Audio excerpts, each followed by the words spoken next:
ಹುದ್ದೆ ಇದು ಮಾಡ್ತಾ ಇರ್ತಾರೆ, ಓದಕ್ಕೆ ಬಂದಿರ್ತಾರೆ.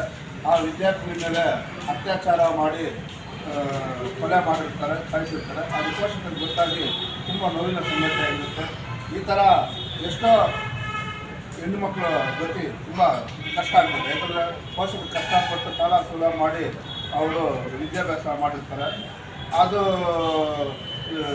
ವೈದ್ಯ ಓದ್ಬೇಕಾದ್ರೆ ಅಷ್ಟು ತಮಾಷೆ ಅಲ್ಲ, ಅವ್ರು ನಾಲೆಡ್ಜ್ ಇರೋರು ಓದೋಕ್ಕಾಗೋದು. ಅಂಥ ಸಂದರ್ಭದಲ್ಲಿ ಈ ಥರ ಹತ್ಯೆಗಳು ಸಾವುಗಳಾದರೆ ತುಂಬ ಕಷ್ಟ ಆಗುತ್ತೆ. ಈಗ ರಾಜ್ಯ ಎಲ್ಲ ಕಡೆ ಪ್ರತಿಭಟನೆ ಆಗ್ತದೆ, ಎಲ್ಲ ವೈದ್ಯರು ಕೂಡ ಅದ್ರ ಬಗ್ಗೆ ಖಂಡಿಸ್ತಾ ಇದ್ದಾರೆ, ಪ್ರತಿಭಟನೆ ಮಾಡ್ತಾ ಇದ್ದಾರೆ. ಆದ್ದರಿಂದ ಖುದ್ದಾಗಿ ಸರ್ಕಾರವಾಗಲಿ, ಆರೋಗ್ಯ ಇಲಾಖೆವಾಗಲಿ, ಸಂಬಂಧಪಟ್ಟ ಅಧಿಕಾರಿಗಳಾಗಲಿ ಪರಿಶೀಲಿಸಿ ಹೆಣ್ಣು ಮಕ್ಕಳಿಗೆ ನ್ಯಾಯ ದೊರಕಿಸ್ಕೊಡ್ಬೇಕು. ಅತ್ಯಾಚಾರಿಗಳು ನಿಲ್ಲಬಾರ್ದು, ಅತ್ಯಾಚಾರಿಗಳು ಮಾಡಲೇಬಾರ್ದು.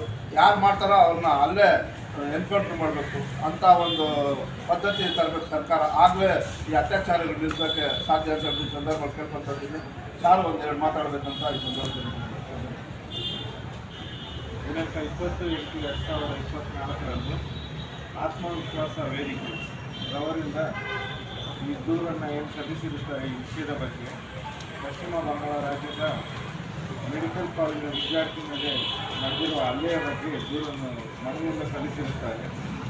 ಮಾನ್ಯ ತಹಸೀಲ್ದಾರ್ ಬಂಗಾರಪೇಟೆ ಅವರ ಪರವಾಗಿ ನಾನು ಪ್ರಭಾಸ ಉಪ ತಹಸೀಲ್ದಾರ್ ಆದ ಮನವಿಯನ್ನು ಸ್ವೀಕರಿಸಿದ ನಮ್ಮ ಮೇಲಧಿಕಾರಿಗಳಿಗೆ ಈ ಮನವಿಯನ್ನು ಈ ಕೂಡಲೇ ಕಳಿಸಿಕೊಟ್ಟು ಮತ್ತು ಇದರಲ್ಲಿ ಏನು ಕ್ರಮ ಕೈಗೊಳ್ಳಬೇಕಾಗುತ್ತೆ, ಕಾನೂನು ರೀತಿ ಕ್ರಮ ಕೈಗೊಳ್ಳಲು ನಾವು ಅವರ ಮನವಿಯನ್ನು